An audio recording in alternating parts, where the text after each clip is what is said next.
Well, good afternoon to you. Welcome to Taifa Dialogue.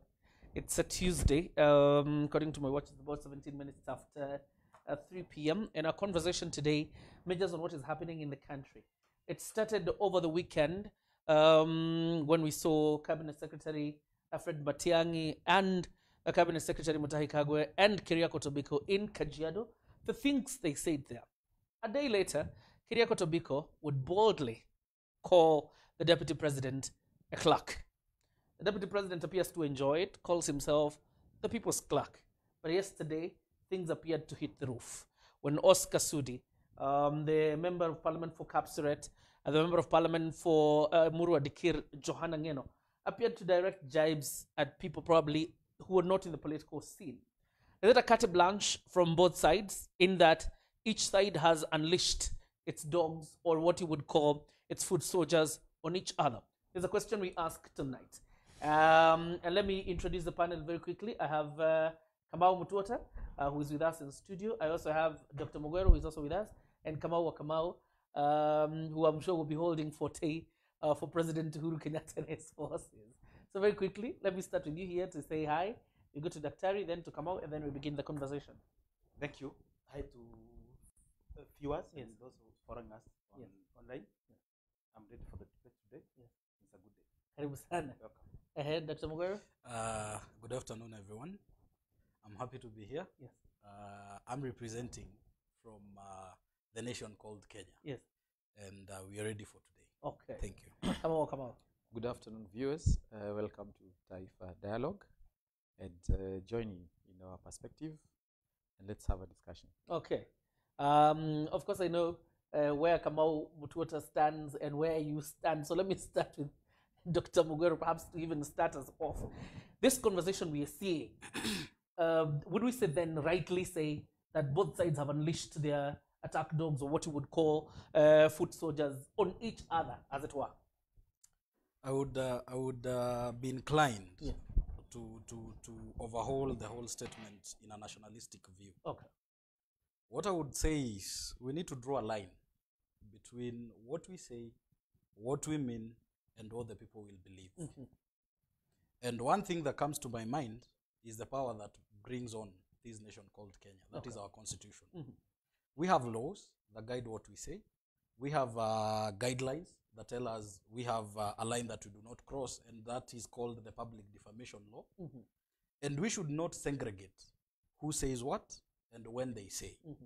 If somebody crosses the line, then the line is crossed. Mm-hmm. We deal with you. Okay. When we segregate, and we intend to think that it is Oscar Sudi, it is former DPP or DPP Keriako Tobiko, then I think we are losing the point, and we are not seeing it as it is. Our nation is one, and it is governed by one constitution. Okay. Why can't we follow the constitution and bring the culprits to justice? All right. Kamau Mutuota, is there order in politics?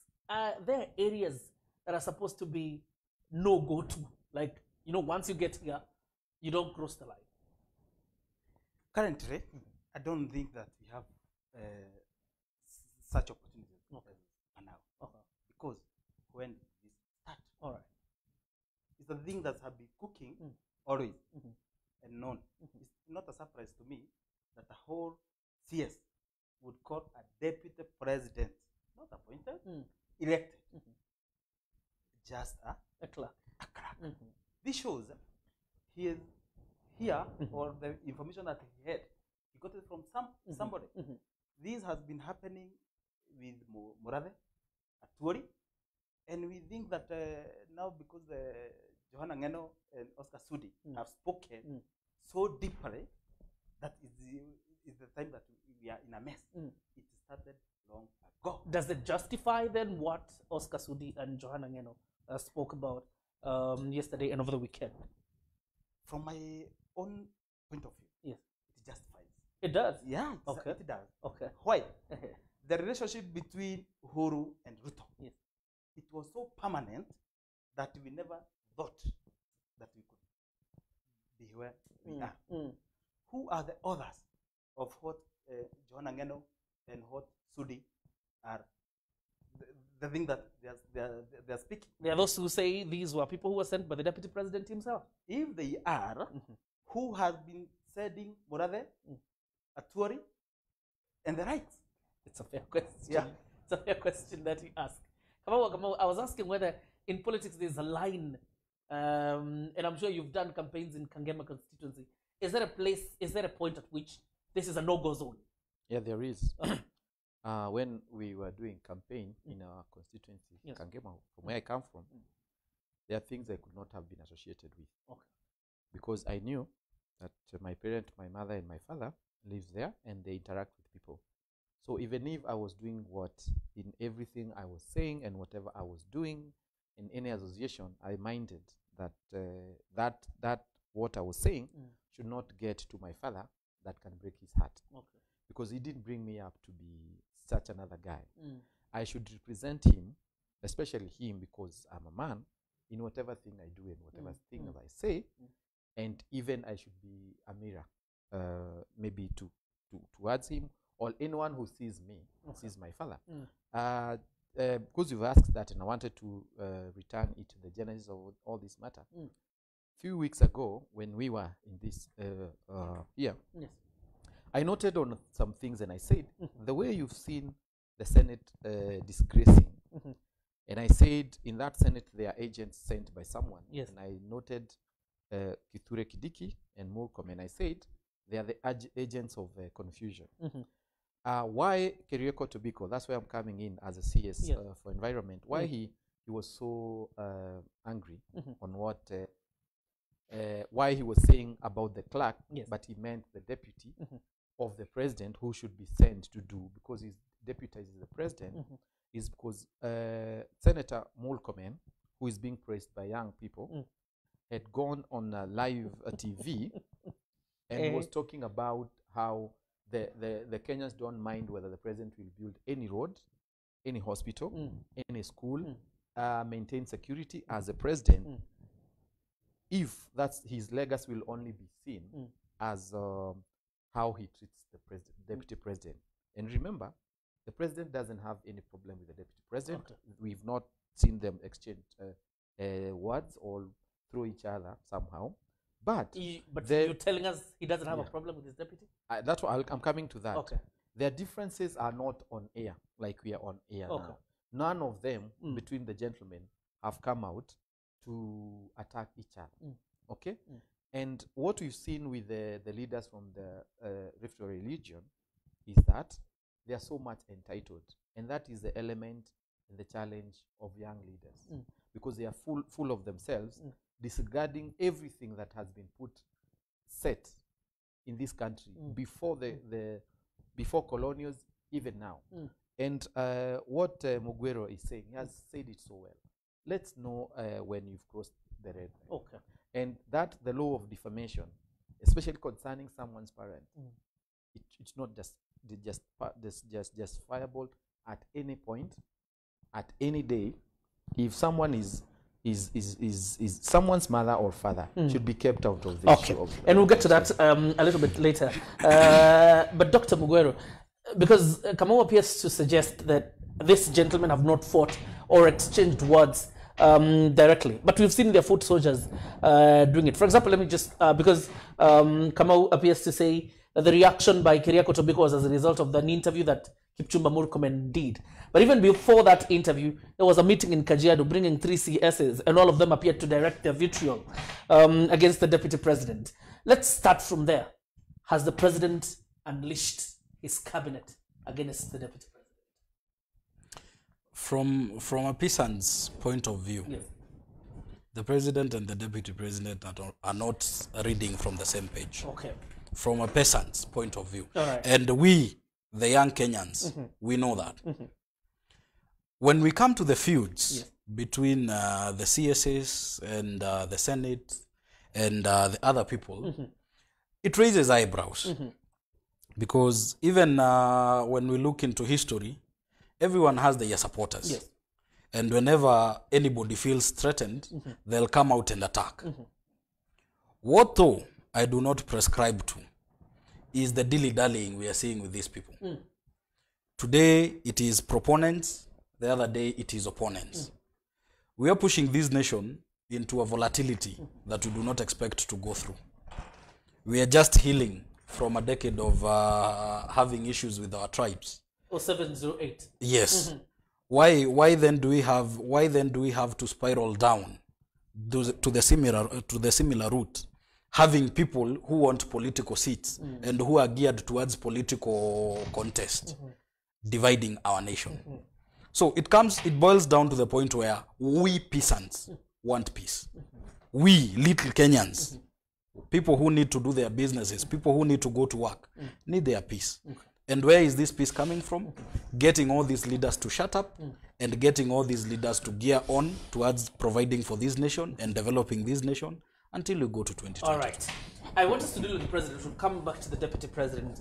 And Mutweta, you appear to hold the view that the president has unleashed his foot soldiers. You're talking about Murathe, you're talking about Atwoli, and the cabinet secretary, some of them. And you want to say that they do this in full knowledge of the president. Exactly. When did we suspect that the president and the deputy president are not on the same page? It's only when the president talked, or the minister. It was a very junior. In fact, Murathe was the one who started this battle. And when he spoke, we have never seen the president coming out to clear the air that I have my own words and my own views. I can speak for myself. He hasn't. But when these leaders went to Sagana, when the president called them, he appeared to say, I have a mouth of my own. I will say when that time comes. And I know what I said. What do you think the president was saying? He told who? He's leaders the leaders selected. were, yes. Selected. Okay. But the same way he has seen in public, saying that he don't want the Takataka group who are very busy in 2022 campaigns. The very same way he could have spoken in public above the Murathe and Atwoli. During the COVID times, when the initial stages, when the protocols were observed by everyone, the group that led to keeping the politics in a way that everybody, some of the words that we have seen, majority of Kenyans asking, is there really COVID, or was it a joke? How did it start? It started when we saw Murathe, Atwoli, Raila going in to Ildamat, Kajiado, yes. Yeah. So Uhuru, our president, has categorically maybe directed the government official to attack the deputy president. Yeah. Okay. Come on. I would want to hear your view, because we have seen consistency in terms of attacking the deputy president from David Murathe. We've also seen Atwoli. Murathe says he has a mind of his own, and that is guaranteed. That's well. But when members of a cabinet direct vitriol to a fellow member of a cabinet because the deputy president sits in cabinet, would you then dissociate the president from the attacks the deputy president is under? Thank you, JJ. Yes. I want to take you back to the issue called campaign, because there was the Uhuru Muigai Kenyatta and there was Raila Amolo Odinga. Yes. They were the one who were actually mainstream in terms of wanting to join the government. Because what happens is the government doesn't change in terms of administration and everything and those people who are in the government, but the politicians or the parties joins the government through an election that like the one we experienced in 2017. And having said that, is that it is the team that wins that joins the government. That government is a continuous thing. And when you're doing campaign, there has been this thing of saying who contributed what. And every person you see in that cabinet has contributed in one way or the other. Either even the governors, they went out, did campaign. There are people who gave money for campaign who never participated in it. There is the deputy president who had like 1.8 million votes on slot. There is President Uhuru Kenyatta who actually he said that he had close to 6 million. So there is all a collective contribution into a kitty of forming the government. Okay. And having said that, the deputy president and the president are in the executive arm of the government. Yes. That includes the cabinet ministers. So when they are in that pool, they should have something we call collective responsibility in doing things. What we've seen and we know is that deputy president sitting in that cabinet is not being collective into doing things together. Okay. What we've experienced of late is that, which is also good, he has visitors every day, from preachers to business people, going to Karen for meetings. We've not seen him participating in guiding the COVID-19 or participating in the cabinet in pulling together. How about if he's sidelined? That's where I'm coming at. About sidelining a deputy president, it has not been the president. It is because when we from 2013, there was the residence that was put aside for the deputy president. He has an office of, opposite the office of president of the president. Opposite it is a deputy Harambee Avenue. Yeah, Harambee Avenue. Yes. Then there's a residence of the deputy president. Yes. Okay. There's a residence of the president. So both of them are in the presidency. So presidency is consistence of the president and the deputy president, right?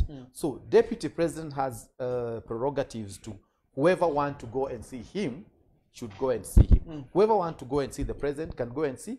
Whoever want to meet the president in his official office in Harambee Avenue or Harambee office can go do that, the same as a deputy president. But what we've seen is that deputy president has come out to say, I'm working towards 2022, which is his basic right.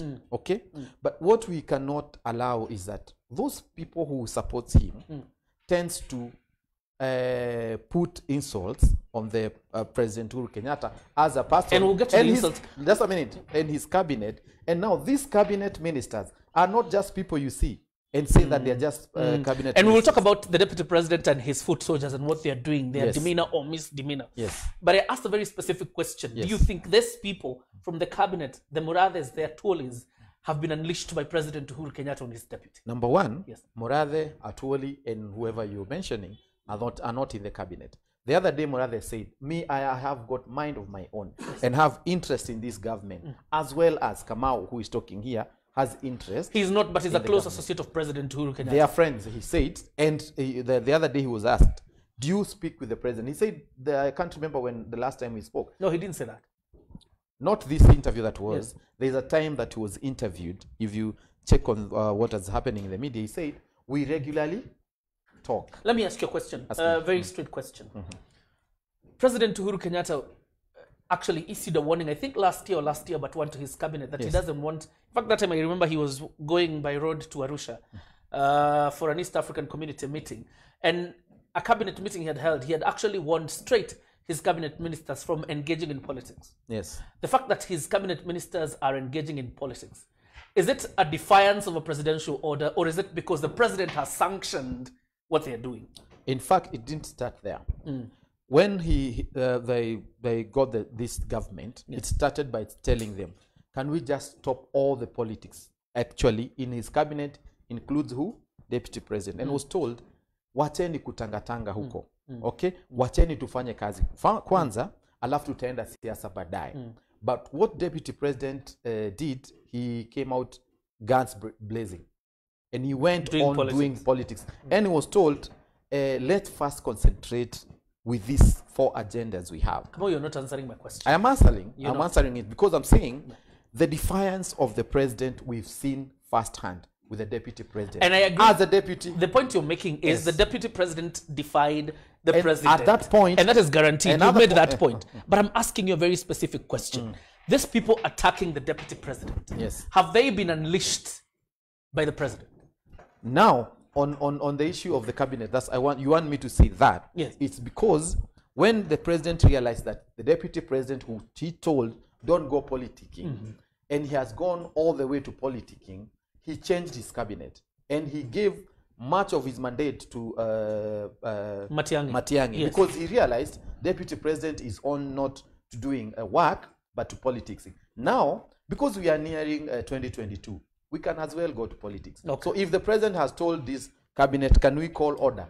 And if you ask me something, and like now we are talking, and I interject my colleague here or Mr. Kamau, or you're going to tell me, can you guys call order? If the president has called order onto people getting to work, even these guys will tell me, can we just straighten up and go to work? Okay. Yes. Fair point to make. Kamau appears to agree that it is the president actually who has sanctioned what we have seen the deputy president going through. In fact, Kipchumba Murkomen in an interview just last week said Jubilee supporters need to stop blaming Raila Odinga for what is befalling the deputy president. It is actually the president undermining his own deputy.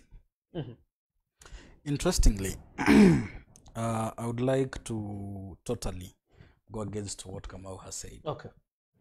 Because number one, when the president came, that was back in 2018. Yes. He called out that it is time to work. Ni wakati wetu tufanye kazi.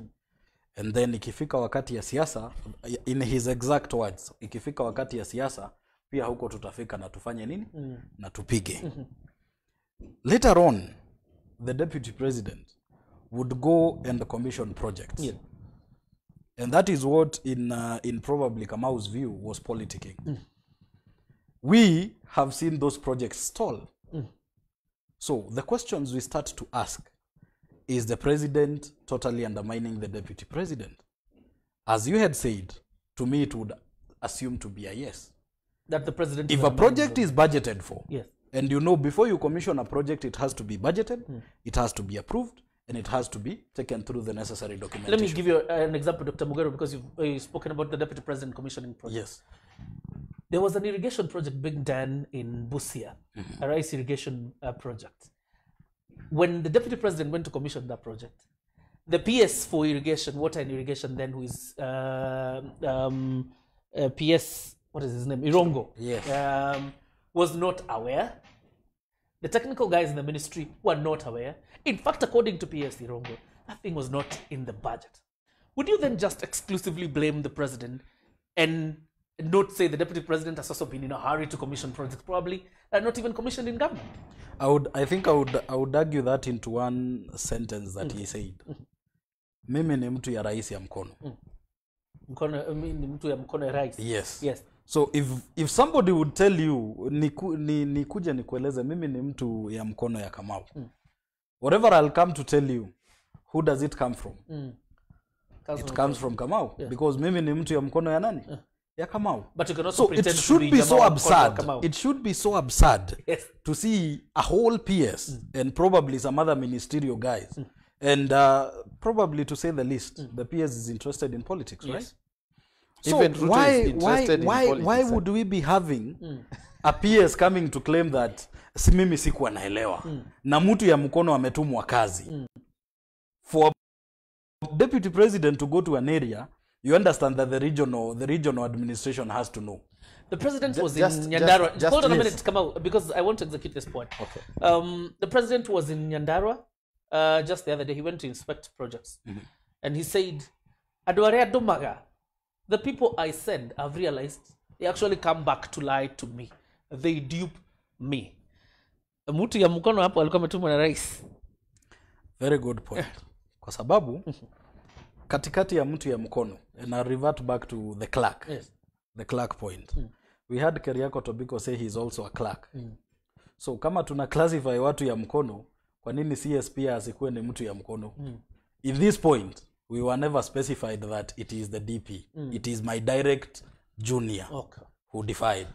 So kama ni watu ya mkono, I think development, as he had said earlier, is presidential. All right. I will give you a minute. Just one I'll minute. give you a minute. Just I know give me a you have a minute. point. I'll give you a minute. I still want to interrogate this because you said the deputy president was launching projects, fair enough, and for the purposes of development. The people following him, and you had talked about the presidential directive. Let's not politic. Let's wait. When that time comes, we will do the politicking. But then the deputy president is opening projects. But the people following him are here drumming support for him in 2022. Tukona deni ya kulipa. Oh, this community will support this. Isn't that a direct defiance of the boss? Because the deputy president has power to tell his guys, shut up, don't talk about 2022. Let's obey the president. I'll take you to Wasingishu. Yes. Back in 2017. The president was there. The deputy president was there. The governor, Wasingishu Mandago, was there. And the president said, mimi nahitaji munipatie yangu 10. Na mkinipa yangu 10, hata mimi nitafanya nini? Nitashika ndugu yangu mkono, and those were his words, ndugu yangu mkono, na pia sisi tumpatie yake nini? Yake 10. So if anybody comes and was part of Uasin Gishu declaration, comes to Central Kenya and tells us, tuliambiwa tumpatie yake 10. But that is subject Who's to wrong? work. Who's wrong? But it was a presidential word. And if the president remembers, and he said, when the time comes, we shall talk about it. Why are you reminding him? Are you assuming he has forgotten? I think they are passing the message. It was in Uasin Gishu. We are in Mount Kenya. Okay. These people are passing a message. JJ, I don't want As a point you're making, let me very tell quickly, you, yes. let me tell you one thing. Today, Yes. you just look presidential. You're very smart. And what you've asked this guy, I like the way you put it. Yes. The way this guy has said, Yes. my colleague here, this guy has asked you a very simple question that the president says, when you're going to launch projects, go with your juniors, or let's show this Wanjiko the paperwork, because there's all paper trail on any project that is being launched by the government. You can't wake up, take a chopper, go to Nini, do some photos, then you say, I was doing irrigation. And it's not in the budget. Okay. It is not detailed. There's no papers to show that this thing, the trail on how it came. And he asks you a very simple question. Was he not defying the presidential directive? Because he said, let's not launch other new projects. First we finish what we have, and you go ahead doing other things. Let me return this to you. Yes. Of all those projects the deputy president launched, Yes. you would want to convince us that he was mad. He just woke up and launched projects that were not in the budget. No. And secondly, do you think there was a design? It was actually by design to sabotage these projects he was opening so that you make him unpopular in those areas that he has opened those projects. I would say from 2013 to 2017, we knew the deputy president who was launching projects and they were being done. And your word is, the president realized the people who I'm sending there, they are even diverting budget to for money budgeted to launch other new projects. And on his own words, simple words, he said, it was actually in KICC. He said, let's not launch other new projects until we finish what we have. The deputy president, who they call core principal of this government, and is a part of the cabinet, he went ahead making those mabatis, saying launched by so and so, everywhere he went. And saying, and the people he would go with say, we are going for Kumia Uhuru, that's actually his words, na Kumia Nani. Yeah. Let me tell you, we are not done with the Kumia Uhuru. You're actually 2 years to time. How then do you jump into Kumia? Okay, let me ask you two questions very quickly. I know Kamau wants to come in, but I want to ask you two questions. Number one, you didn't have a problem with the deputy president launching projects between 2013 to 2017. Actually, Which is, hold on a minute, and the people following him are the same people who were following him then. But now you have a problem with him launching the same projects, 2017 to 2022. Second question, you talked about the president giving an order, a freeze on new projects. Has the president himself followed that freeze himself? The Kisumu port is a new project. Yes. Number one, the people he used to move with from 2013 to 2017 are not the same guys, because 70% of the guys who were in the other elected posts the other term, they are not in parliament or in the Senate. Okay? So he changed people. But they were singing the same song, right? No, they were not singing the same song. The 5 years of Uhuru was 5 years for Uhuru, another 5 years. Now, the new team he formed after 2017, especially from the Mount Kenya region, they changed completely. In fact, I think most of the people who went back, about 10% of 90% didn't go back. So he's taking these people to sing the song of 2022 and going to launch out the project. Number two of the question of these project is they are doing now. We even seen roads in my own constituency. We have 124 kilometers of road which are being done. The other one is that we have KMTC college coming up. Government change policies, and it is on the directive. And like as I'm saying, if the project has been paper trail from the day one to the implementation, and there's money allocated to it, why not do it? You have not responded to my question. I'm very specific when I ask question. Okay. You didn't have a problem with the deputy president launching those projects in 2013 Yes. to 2017. Yes. But now you have a problem with him launching the same projects. In or fact, some of the projects let me tell you, in 2017 to 2020. I don't have a problem with deputy president launching projects even today. If the project has gone through the first initiation to the last, now we are at the implementation. In fact, it is a project that has helped the country. I don't have any single problem with whatever deputy president is doing. Even if he's the one who is given the presidency seat today by the Uhuru Kenyatta, I don't have a problem. Let me ask you another question. I don't know why I'm still on this one. Who budgeted for these projects that the deputy president was launching in 2013 to 2017? That is not budgeting for them in 2017 to 2020. He actually needs to tell us how he got into doing and launching a project wherever he went without budget. He's the one to tell us. Okay. And I would want to know some of his projects, except the ones that I've touched. I know you want to respond very quickly. Make your submissions that I ask you about Oscar Sudi and Johanna. Thank you. Yeah. I want to put this to record. Yes. That Murathe doesn't have his mind to speak about. He is not just a Raya. He is a vice chairman of the ruling party.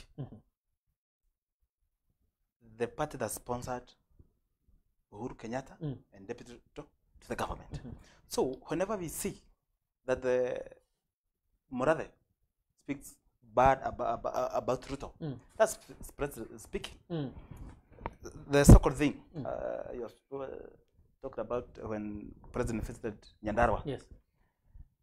Two people here, I cannot believe their words. He's president when he was in Nyandarua, and the PS water. Uhuru was out to sabotage the launching of projects the DP has been making. DP is not a madman. He has his capability, his knowledge to go to any ministry, because in those projects that he was launching, we had the governors from those areas, MPs, and people from the ministry. That meaning the project that he was launching was budgeted for. We only have the Kenya Power, that project in Nyandarua, and that of PS, which they came out to say that it was not budgeted for. But how many projects so far the DP launched and they are moving? And they are moving. Yeah. Very quickly. I would like to say something. I would like to give you the power of words, and I would like to give you a very short story. There was once a military general who once came and told his soldiers in a parade that from today we will not be using Gate B, and nobody, absolutely nobody, should be allowed to get in through Gate B. Later on that night, he had some beers and he thought, oh, I'm the general, so I can go through Gate B. He found his juniors at the gate, and they told him, no, sir, you cannot enter. And he asked them, I'm the in charge in the whole base. How can I not come through? In your own words, you said, absolutely nobody should be allowed in the base through Gate B. He had to go back. And during the next parade, he said, absolutely nobody except me. So if Uhuru said absolutely nobody should launch projects, why then do we have to see him launching projects? It has to be absolutely nobody except me. Then on the last point, whereby we are talking about the budgeting process of a project, I followed through budgets. And there is no change of policy that can be done without the National Assembly assenting towards it. So if that project has to change, there has to be a supplementary budget. There is so much that meets the eye, and there is so much that Kenyans do not know for us to start judging a project that was incomplete without a paper trail, as Kamau had said. So we have to also question the process of supplementary budgets and implementation of projects in our country. All right. Kamau, I'll come to you, but let me first listen to Mutuota on the issue of Oscar Sudi and Johanna Ngeno, because you appear to hold the view that the president can rain on his forces to stop attacking the deputy president. Why then can the deputy president rain on his foot soldiers to stop these personalized attacks against the president? Thank you. What we expected Uhuru to do to his foot soldiers, it's what DP did yesterday. Yes. After the insults, he tweeted. Yeah, and he condemned. You believed it. Yeah, and he condemned. But I understand where Ngeno and Oscar Sudi are coming from. This is what Uhuru has been brooding without knowing. Okay. This is the genesis is the handshake. Because Uhuru and Ruto, and if we held 600 meetings, digital campaigns for Uhuru to get elected, Uhuru said 617 times, ni yago kumi, na ya Ruto kumi. All of a sudden, some 3 months after elections, you bring who was the main competitor, and obviously the main competitor in 2022 on the table without bringing all the stakeholders together. He went for Raila on his own without reaching out to Mudavadi, Kalonzo, and Ruto, and the rest, all those who were on the ballot. So I expect much. I expect much than this. Okay. Kamau, do you think even after the deputy president tweeting and saying we should be sensitive and stop personalized attacks, that he was the one who unleashed this too against the president? I saw that unforgiving tweet in the likeness of what a deputy president wants to be. He should not play games with Kenyans because he opened the can of worms.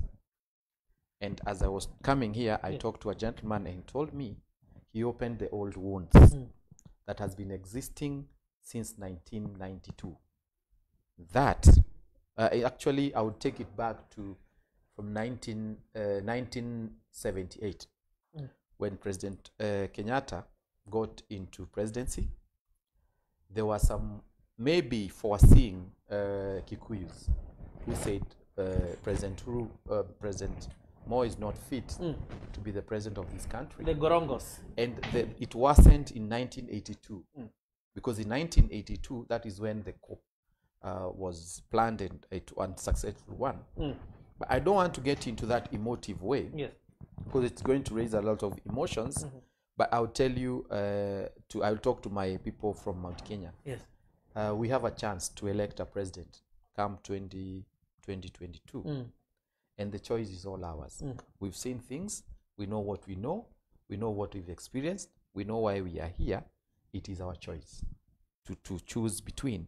But the deputy president knew after unleashing through his lieutenants what they said the whole of yesterday, the only thing he can do to dear Kenyans who don't even some have Twitter accounts is to tweet and go to sleep. Yes. That is what you did. Let me ask you, what is so strange?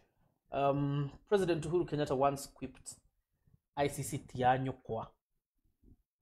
ICC is not your mother's. I don't want to get... Hold on a minute. Okay. Before you tell me what you don't want to get to. Okay. There's Aden Duale who told former Governor Isaac Ruto, hii pesa si ya mama yako bwana. Yes. And then what we had yesterday. Yes. Would we say it's an exclusive problem of this too, or it's because our politics lack mannerisms? I would take to... No lesser than a person, no lesser than President Uhuru Kenyatta has uttered some of those words. Exactly. Yes. And here, I don't want to mention names. Okay. And I would return to what this gentleman said. Yes. We sometimes we cross too far. And by that I say, I should not be mentioned. It should not go that my father, who I respect so much, hears me utter some things, words that are not acceptable. And I would, you've mentioned people around there, but people changed. But even when, Moses Kuria is guilty of saying some of this things. exactly. Actually, Moses Kuria is worse. What he said about Mama Aida Odinga, I cannot say it on air. Yes. But I would say to anyone who listens to me and thinks Kamau has words to say, please don't get into those fights. I would not want young people who watches us things that I can objectively say it is also good to tell someone that nasty words. Even if it means politics, I better leave it, but not get to that disgracing point of life. And I would talk on behalf of President Uhuru Kenyatta. Time and seasons belongs to who? To God. To God. And he has seen his day. He brought us William Ruto. They agreed on what we are going to do and say. And now it has time has come for him to tell us where to go with him or to do with whatever is coming going forward. I'm asking that question because other than there's a time, I think sometime in 2012 when they're campaigning, Raila Odinga comes out, says, mwingine akiamuka, shamba hapa, shamba pale, shamba huko. Then he says, mwingine akiamuka, ni bangi, akiamuka, pombe. The president in response said, tutinyuanga na mukagwa. And you know what that means? It's, I don't drink with your wife. And I'm asking this question because of political mannerisms and the reactions of what Oscar Sudi said yesterday and what I've seen in social media. Do we need to call out politicians for their mannerisms? Or this is because it is what it is because you're looking at the deputy president? I think that's a very valid question to be asked today. Because what we've seen in our political system is a hyping of emotions. In 2013, it was ICC against Kenya. And all the people got emotional. We voted towards rejecting the ICC's plea that Chapter 6 of our Constitution should not be implemented. In 2017, we had in the Mount Kenya region what the slogan of Kemodo Kemogoroki, or a madman. Unfortunately, that word was uttered by our president today. It hyped our emotions so much that people had to wake each other up at 3 a.m. to go and vote twice. So what we need to do as peasants and as Kenyans, we need to start calling out the mannerisms of hyping our emotions. I think we need to get to a point where we are tired of a politician lying to us about ideologies of a community and ideologies of a person that we hate them so much to even reject anything that they say from their mouth. We need to realize that politics is not an art of defaming. It is not an art of bad-mouthing. It is not an art of warring communities. Politics should be an agenda-based dialogue.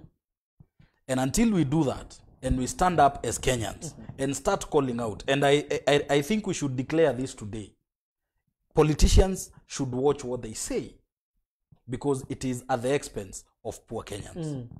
I think at that point, we need to totally disregard. Right. Let me ask, what is the moral fabric of Kenya as a republic in terms of how we do politics? Because on social media today, you see people are standing from two divides. Those who support what Oscar Sudi said yesterday about our former First Lady, and those who do not support. And even on what Keriako Tobiko said about the Deputy President, we're still standing on different sides. And I still ask, do we even have a moral fabric that we can make reference to? When you're talking about how we do politics, do we have a moral fabric that we can make reference to and say, this is our stand, this is our discipline, this is how we do things, and if you offend this, then you're going against this? From the first president of the Republic of Kenya, Jomo Kenyatta, to where we are now, it's only President Moi, who is sandwiched there. You cannot say or term his slogan, ya matusi. You know, Kenyatta. Don't mention it here. Yeah. Whatever he used to say. Yes. Moi Kibaki. And whatever he said. Yeah, whatever he said. And now we have Uhuru. The good thing that I'm following on social media Yes. is people have stood firm to their political divide. But Isn't that too convenient? it's not, but the good thing is Yes. the two political divide, and maybe you said it here, we are comfortable, those who we support Ruto, because it is It was directed against the man you don't want. the man I don't know what, but previously, and all the time, not most of the time, all the time, it has been towards Ruto. Okay. The problem now is, in our generation, do we have anything to learn? We don't have. You don't. We don't have. Okay. And I don't presume that in near future we are getting there. Because currently what we are having is political formations. Don't think that Raila, Gideon, and Kalonzo, they are comfortable in the side on the side that they are. But the only person who is comfortable on his side is only one. Okay. William Samoei Ruto. Okay. Come on, I still want to bring you this to issues of morality, and I want to make references so that it doesn't look like it's exclusive to something. The very same Johanna Ngeno in 2017, when they were doing Kanu Ndani, because he's a member of Kanu, once insulted the deputy president in talking about his spraying wife, and things like those mwende mkaombe huko na bibi yako. And Raila Odinga also during the ICC prayers, you remember when the president and his DP were making wild tours, going for prayers. Sasa mnaenda kupiga magoti nini? Endeni kwa nyumba zenu mkaombe na bibi zenu. And I want to still ask you the same question. Do we have a moral fabric in this country? Yes. Is it? Yes. Uh-huh. And it starts with you.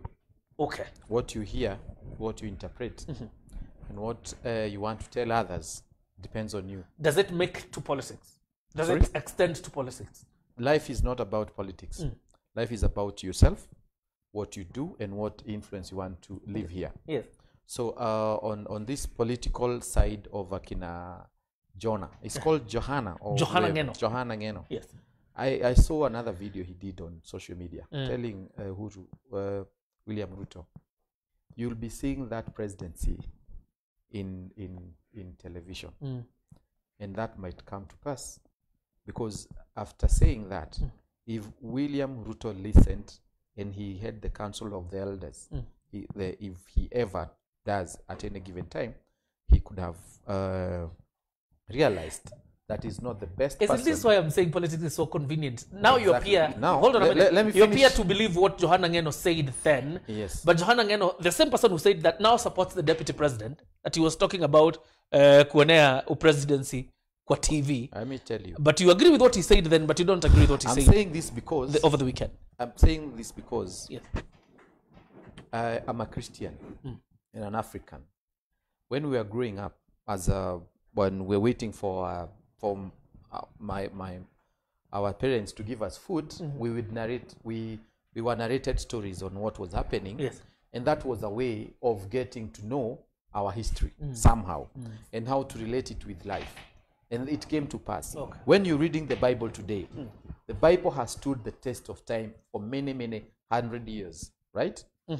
And if you compare to what where we are and what our clergy are doing, and you read the Bible, it has no comparison. Because what we see is the convenience of, like Mutwata is saying, Yes. the only person who has the pathway to where he's going is deputy president. He has taken all the clergy, all the politician who has the dirty words to be on his side, so that he can intimidate every other person. Is that true? Yeah, because John Angeno is a person who can say. When you say he's taken all the clergy, what do you mean? The clergy who want to follow him are doing tea. They are going to his current residence, like they can go to State House, and they are served with tea and everything, and they are told, "You are my foot soldiers on the other side." When the president doesn't have tea, he can call them and have. I wonder why he doesn't do that. Because the Interestingly, president, just a minute, what I meant, let me say, on this one, and that is why I think Johanna is called who? Johanna Ngeno. Ngeno, I don't know his name. What he said about deputy president. If he the deputy president go to the council, to the council of the wise or the elders, comparing our African way and our Christian's way, he could have been told, this guy said this on you. Now he's saying this about you. So he will say again something against you tomorrow. That's what I'm saying. So the people he has, the clergy, the politicians, they will turn against him when the time comes. Okay. I would like to reiterate whatever he has said. 3 weeks ago, we had Senator Orengo talking about how the president is inaccessible. Inaccessible. If the clergy feel that the accessible person is mtu ya mkono, why can't you send the messenger? Do you kill a messenger? No, you don't. Secondly, I think we should not be involved into catwalking in politics. People are taking divides and we are playing with emotions whenever we take such sides. First of all, we need to call what is wrong wrong.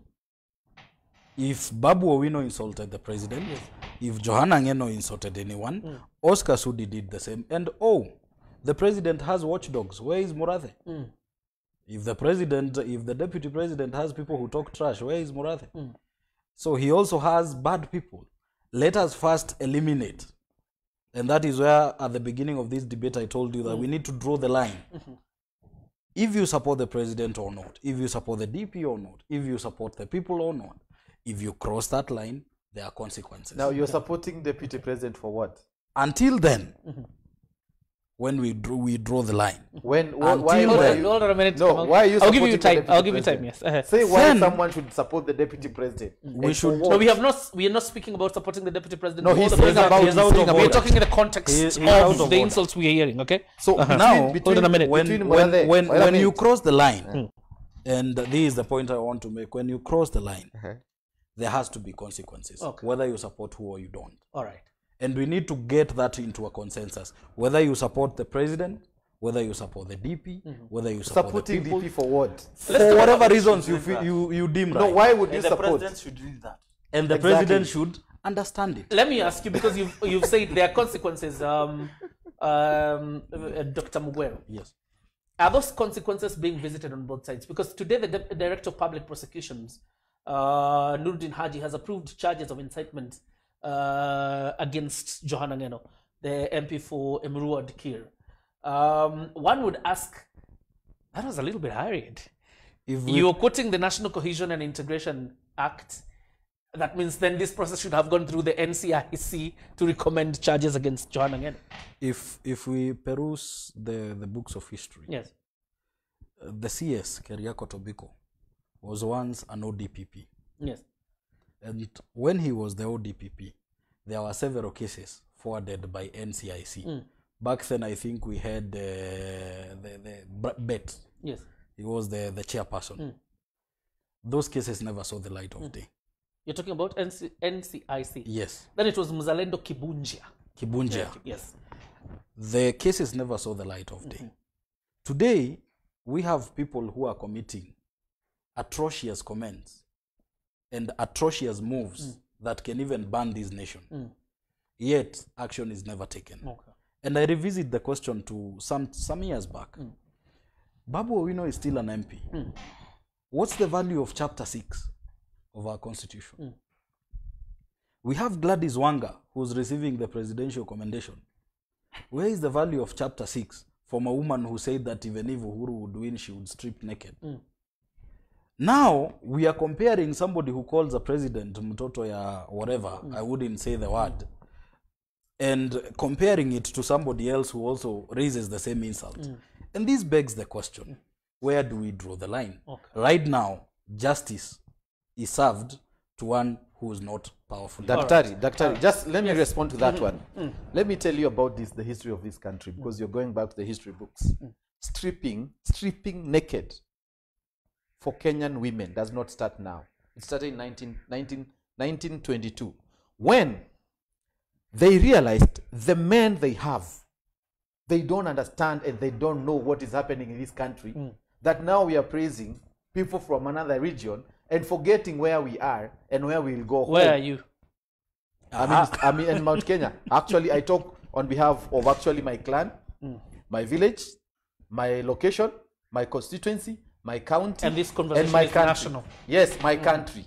Are we together? Yes. So when women of then realized their men are just sleeping on the job, that lady stripped along that central police near Norfolk because they realized these people we are calling men, they've been bought by the white man and there's nothing they can do about Come it. on, you said Number it. two, Yes. number two, on the point of Daktari. Selective justice. On he's saying this lady from Nyanza said she can strip. Let me tell you what is going to happen. If the men of Mount Kenya region, where Mama Ngina Kenyatta, the first lady of this nation, comes from, are not going to stand and protect their women, these women will strip naked because those young men, because we said we are not catwalking in politics, those young men from Rift Valley region are insulting your mothers, and you're there standing and saying we have our Why deal for why are 2022. you calling young men from Rift Valley? They're just young men. How old is No, is hold on a Oscar minute. Sudi? Why don't you refer to Oscar Sudi As who? and Johanna Ngeno As MPs from Rift Valley? Why would you say young men? Because there's so many young men in Rift Valley. exactly. Yes. Those are young men put there by William Mention Ruto. them by name. What is his name? Is this Johanna, whatever? What is his name? Mention his name is Johanna Ngeno. Ngeno. I know his name is Ngeno. And there's Oscar Sudi. Oscar Sudi. Not Those young are, men in Rift they are Valley. young. They are Not young men. men in Rift Valley. They are not even 40. Oh. No, And I'm saying- I'm not arguing with you on the point of being young. Okay. But you don't generalize. You don't use a broad brush to say young men in Rift Valley. Okay, two gentlemen. Yes. Two gentlemen. Go ahead. Oscar Sudi and Ngeno. Because they are insulting your mothers in front of a camera. And all you can see is 2022. Your women, your mothers, your wives, your daughters, and your girlfriend are going to strip naked to show you that you don't know what is happening in this country. That's sensational. Interestingly, but I'll let you go. No, hold on a minute before you go, because there's a point you didn't respond to. You actually responded to an example he had given. Yes. But there's a point he was raising. Which is? That the prosecution of Johanna Ngeno is actually a manifestation of selective justice. Yes. That this In comparison government, to or what? even Nuruddin Haji In comparison to is what? not being fair in terms of prosecuting people In comparison who are to? uttering hate In speech comparison or to? hate words. In comparison to? What do you mean in comparison to what? So what do you want me to compare? And I'm asking you, do you think then that Johanna Ngeno's prosecution today was not hurried, that it was just prosecution of hate words? There is a process of prosecution. Okay. And if the office of DPP sees fit to take me to court today because of what I did in the morning and has held you what you did last year, it is their obligation to do that. Okay. I know you are getting out of the way because we want to make his point, maybe reach whoever. Yes. Don't know. But from I'm getting in the way of doing it. yeah, but from whatever what Dr. Mugoro was saying, he was talking of selective justice. Yes. And I must make this clear. Yes. When the Denyoro was being arrested in Marangaho, And I was there. We were together at night. That yeah, night. yeah, being a traitor, you were a traitor then. Yeah. That was not Mount Kenya people who were being arrested. When Johanna Ngeno and Oscar Sudi mentioned Mama Ngina Kenyatta or President Uhuru Kenyatta, that's not Mount Kenya. They have Mama their Ngina issue is the solved. first lady of But this the nation. thing is, She's not the First first lady. lady, she's the former Yeah. first lady. No, she is the first yeah, lady. yeah. No, she's not. First Yeah, lady yeah. is You know Margaret Mount Kenyatta. Kenya. The First point, lady my point means is, I That know, the Jomo I Kenyatta know whoever died you are in the- addressing. I No, know no, whoever no, you are dilutes the addressing. debate. Come on, let let us us- let us get back to Let us We not are get lost here in talking of semantics. Margaret, selective Mama Ngina Kenyatta is not the justice. first lady. She is the former. She's the former first Thank you. lady. That Or the is first grammar. lady. Yeah. Yes. But We the are talking- husband, who is we are Jomo talking- Kenyatta, passed on in the seat The first of lady is Margaret presidency. Kenyatta. Go ahead. Yes. Okay. Make your point. Thank you. We were talking of selective justice. Yes. Now that we have the NCIC and the DPP, who has already made the file for Ngeno, we have to get back to where the rain started beating us. That was when Babu Gobino, Yes. Millie Odhiambo, Yes. Gladys Wanga. Gladys Wanga, all this. But we cannot now start saying that because the people from Ruto side they have started attacking the president. Now that we start from there, because why are they doing that? Why are they doing that? They helped Uhuru Muigai Kenyatta to get to his seat, and they knew by doing that they have their chance and being very near to the seats. And now the person they helped to get the seat, anaonyesha mkongo. All right. Yeah. All right. Dr. Mugwero. Yes. These gentlemen go way back to Kanu days. We're talking about the president and the deputy president. In fact, in 2002, they were in the same team. The Uhuru Kenyatta was running for president. Musalia Mudavadi was the vice president nominee. But the deputy president was there, even in the concession speech by Uhuru Kenyatta then. And then they regrouped again after the fallout in ODM, and the deputy president and President Uhuru Kenyatta have been together. What we are seeing today, is it a failure in leadership on their part? And they have been unable to rein on their foot soldiers, at least to tone down on this rhetoric we are seeing? I think from my point of view, we have a serious concession between the two principles. And you see two principles between Raila and Uhuru or Ruto? He and means whatever. the two principles we are talking about is Uhuru Kenyatta and William. he's So they are always not very good at principles. deviating points. Unfortunately, I ignore that. We have a little bit of disconcession between the two principles. Say the president and, And the deputy president. whenever they have their issues, anybody who is affiliated and anybody who feels secure supporting any of them has to fall back on their side. Okay. Whatever though I see which is not right is the point that there are some people who think that disinheriting probably is a way to go to enforce power and leadership. That is not a concession where we should be agreed to, because we are an educated country and we do not go to get education so that we are made choices. And I would like to repatriate my statement to Kamau. Kamau doesn't represent Mount Kenya. And nobody should represent Mount Kenya. Mount Kenya has its sons and daughters who are educated. Nobody Including should me. stand. I Yes. come from there. So And I whatever also do. say, You're also it's a educated. voice. And I also do. Yes, And when we go to voting, nobody has 10 votes. yes. Kamau has one, I have one, and the only power that we can enforce So who is the represents power us? of influence. Is the power of influence. So whenever you stand to speak, I would not stand here and say that I'm speaking for Mount Kenya. No, I'm not. I'm speaking for myself, what I feel, and if there is anyone who agrees to my school of thoughts, then that is my team. But I should not stand here and start bragging and beating my chest. Mimi na represent Mount Kenya. I went to school to get educated, to see values, and to make choices. Okay. Fair point you make. That is actually deflating a bit. But come on. Is it a failure in leadership for both President Uhuru Kenyatta and the deputy president? I see you don't agree their principles, but they are in the Jubilee government. That they are both principles in this government, as it were. But do you think it's a failure on their part to rein on their forces, to actually tone down on this rhetoric? In fact, the most defying person is deputy president. Okay. In the presidency, we have the president. And this In the presidency, we have what? in the presidency, we have president and the deputy president. Okay. So the other one is a deputy, deputizing the president. So if in his conventional wisdom, what he could have done is to follow what the president is doing, and all these things could have succumbed. How come, as a deputy, he has his own team, and the party they represent has the party leader and deputy? So what is the work of a deputy? That's where we need to start. The deputy Is the principal deputizes, assistant. not principal, a deputy. In fact, if the constitution had foreseen the principal, he could have said, I wish you would have listened to what I said. I said principal assistant. say deputy president is enough, because that's what the constitution says. And the party leadership is the party leader and deputy.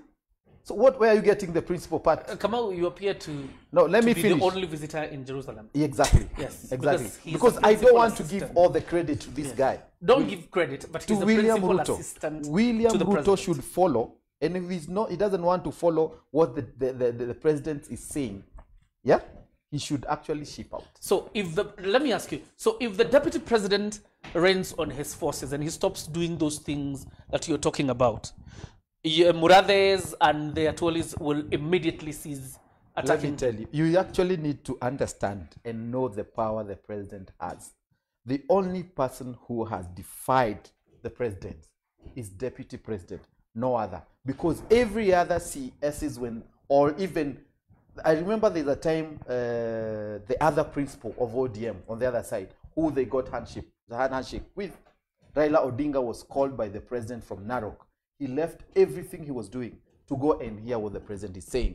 Now, we've reduced the power of president to a competition of 2 years to come. And I wonder how, if deputy president, if he will get to run for 2022, if he's defeated, what he's going to tell to his son anytime he would want to come and run for any seat in this country. I would like to interject him a bit. Let me finish. Let him make his point.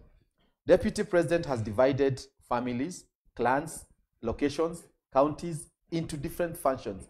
What is hard for him to just wait for his time to come and go present himself off the air? We had a discussion on whether he has a man who is told that he will not be on the ballot. A man who is told we don't know who will become president, but we are working hard to make sure this one doesn't become president. Yes. Should he wait for his time? In fact, if he listened to what Murathe was saying, yes, he should know who are his friends. And more so, concentrate on who is his friend to help him gain the economy to win the presidency. Murathe told him, we are actually scheming. I want you to get that. Scheming for this guy not to be the president. In fact, his effort should not be fighting people with words and sending his troops to reign on President Uhuru Kenyatta. In fact, he should concentrate himself on having the economy that will help him become the president, having the people everywhere. I asked you a very substantive question. Yes. When a deputy president is told you will not be on the ballot, this man you're referring to. Yes. And then he's told, we're actually scheming to ensure you don't ascend there. But you appear to be comfortable with telling him, wait for your time. He actually is not the first deputy president not to become the president.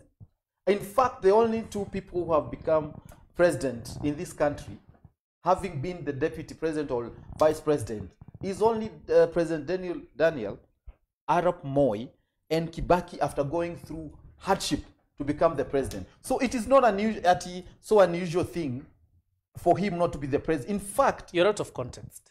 I asked you a very simple question. The deputy president has been who told is deputy president? whether he has the ambition. Deputy president. Hold on a minute. Whether history is working against him or not is a substantial matter here. And you're saying he should wait. You appeared to say he should wait and then launch his campaigns or launch his ambitions. And I'm asking you, when there's direct people who are telling you on the table that you're not bound to sit on this seat, should he continue to wait? In fact, what he should whether do, it's your personal view, whether he you should should. have that ambition or not, What he is should- fine. But in I'm fact, asking you a what- logical question. Yes.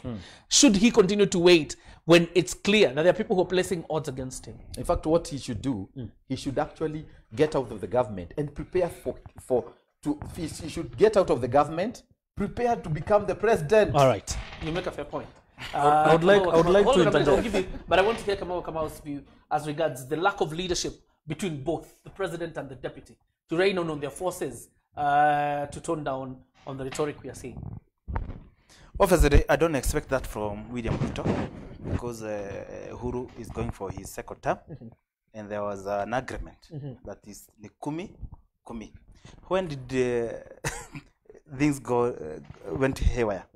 This was when Uhuru Kenyatta Yes. brought on board the main competitor, as I said. The question that we are asking Kamau is, the answer was very simple. Yes. Maybe you could have helped him with that knowledge. I have tried, I think. That whoever said Yes. that the DP won't be on the ballot Yes. is the chairman of the Jubilee Party and the Vice first chair, chair. not Jubilee. Yes. You remember Tuju during his burial? Tuju is the his Secretary brother. General. Oh, thank you. Yes. Secretary General and the vice chair. Yes. That's a simple one. Not simple one. Why does we want to be where he's not wanted? We'll talk about that. Oh, thank you. We'll talk about that. So, Yeah. the only person that I would expect to treat his soldiers in a different way is only Uhuru Muigai Kenyatta. Okay. Because we have Murathe, who for a long time was not in government, but through God's mercy, he has his friend.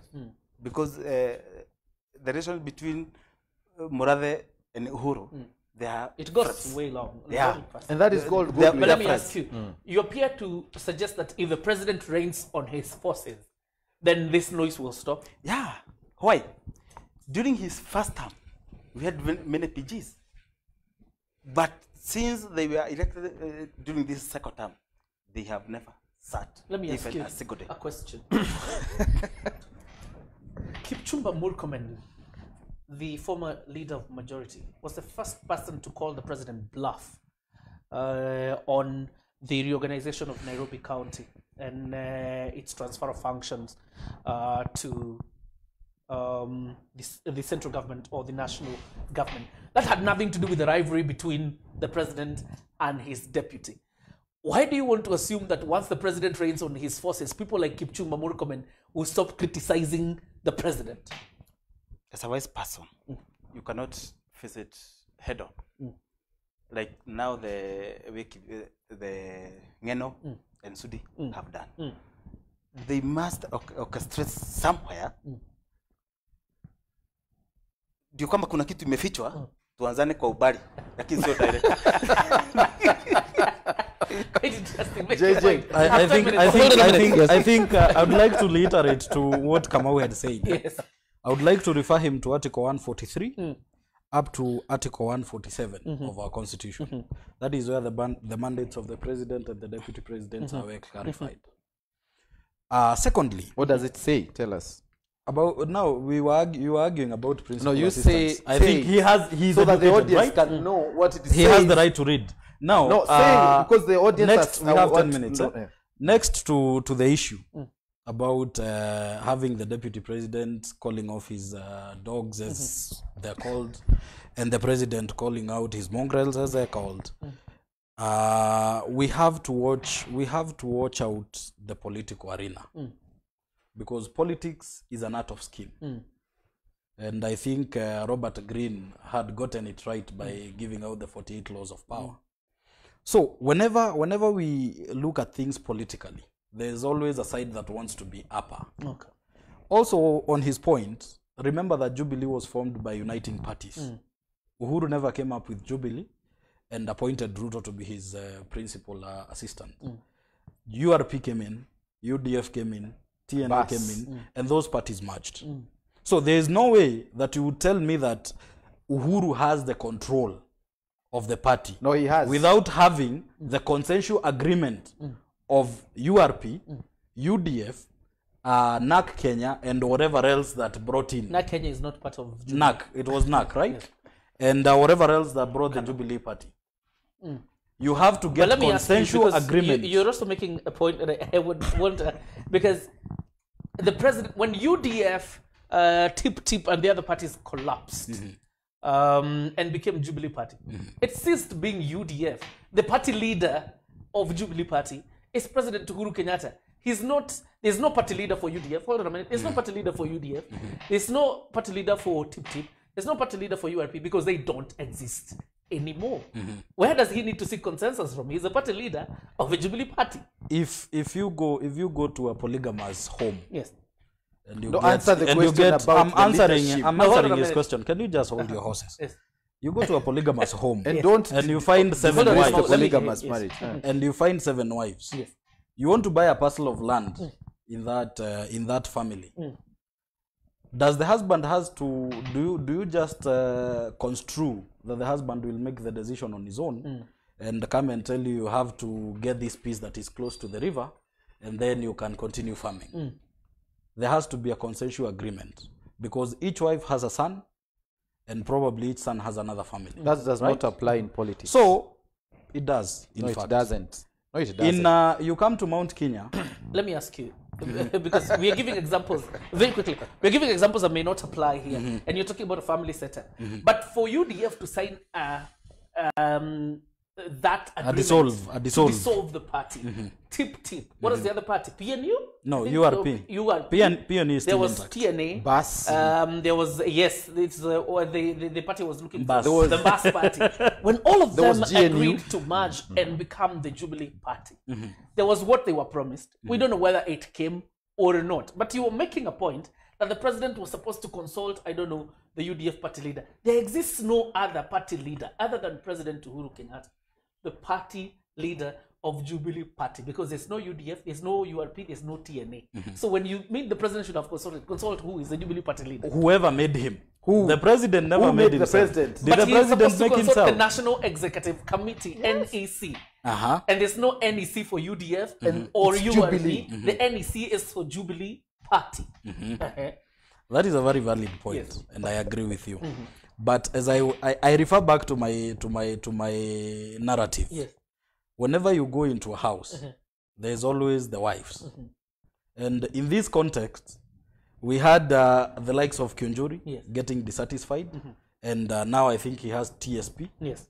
Right, because when I think when the wife gets and Murathe said that sometimes Does the marriage when of parties the wife go when to the an wife end gets another angry time? and chooses to go, then it is. Can you let me talk? Go ahead, very quickly. When the wife gets angry and chooses to leave, then they can go and have their issues. Okay. So the president has the prerogative to unite, to conform, and to agree with everyone. Right. That includes his DP. Okay.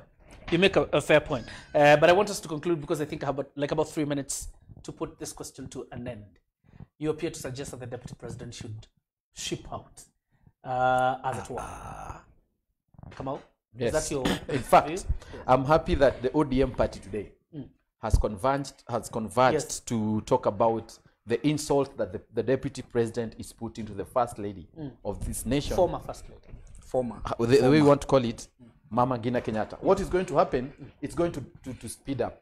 I'm going to take 2 points. One, deputy president does not have doesn't have the blessings of the elder from Rift Valley in becoming the president of this nation come 22. How do you know that? Because he doesn't have the elder backing back in Rift Valley. That's why you see Oscar Sudi, that's why you see Ngeno and any other putting up noise in that region. Because the elders, when they instructed him to go through the way into being, like you remember Talai, was Talai or something? The Talai Club. The people or the political class who have now raised to the class of elders in Rift Valley, they are not with William Ruto because he has not gone through the guidelines on how to getting the region together.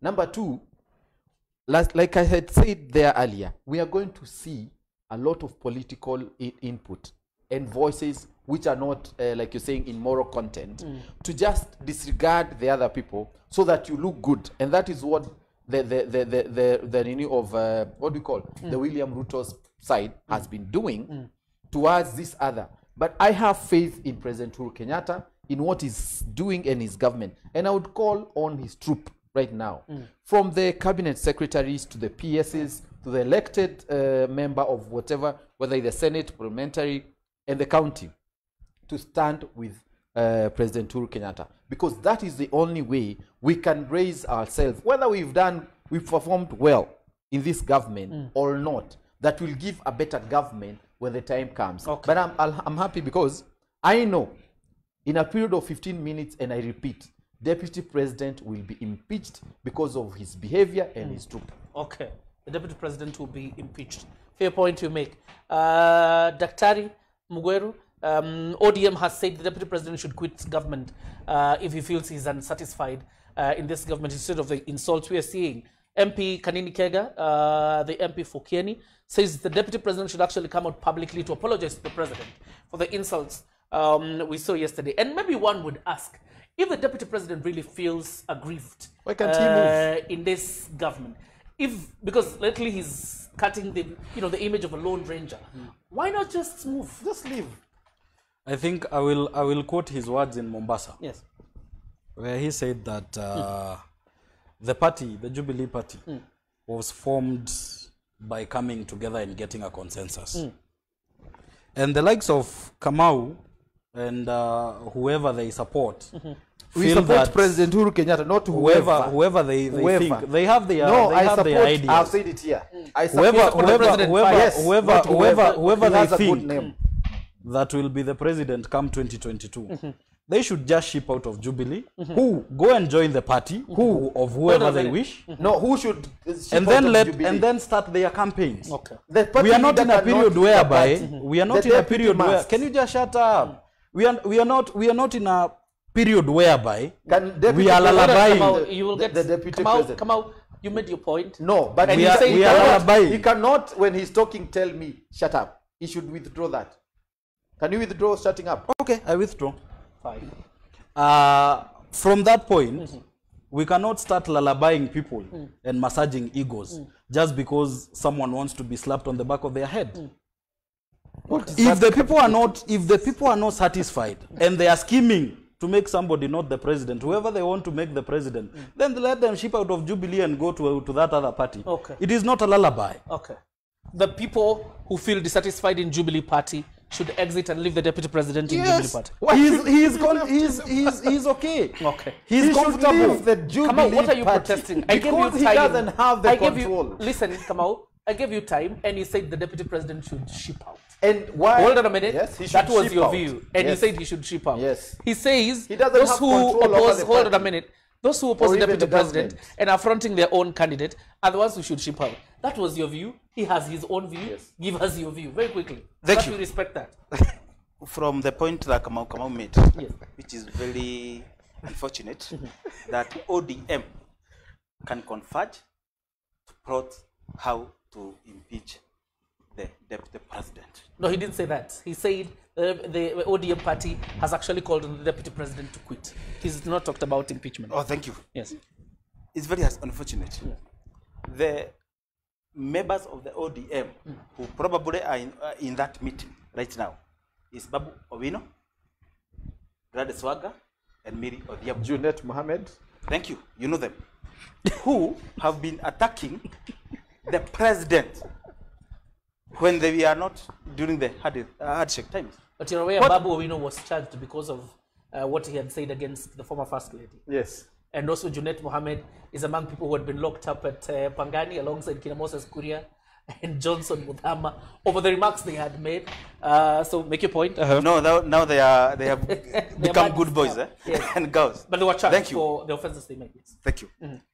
If those against Ruto want him to quit, they should impeach him immediately. Yes. And whatever they are impeaching is not William Ruto. It's the masses of Kenya. We are all behind Ruto. One thing I would like President Uhuru Kenyatta to get, he never brought ODM to the government to help him manage his people. Uhuru should take charge of his team. Okay. Yeah. President Uhuru Kenyatta should take charge of his team. Thank you very much, Kamau Kamal. Thank you very much, Dr. Mugwelu. And thank you also, Kamau Mutuote, for your views. Gladly appreciated. Like I always say, this is a show that entertains every shade of opinion because we all have different thinkings. And that is it. My work here is to moderate between the gentlemen so that they don't get out of the orders of broadcast. My name is John Jacob Curia. Thank you very much for watching Taifa Dialogue. See you Friday just around the same time as we continue to rack our minds and wrap our minds around the issues that are in the country. Have yourself a good evening. Yes, a good evening. Bye.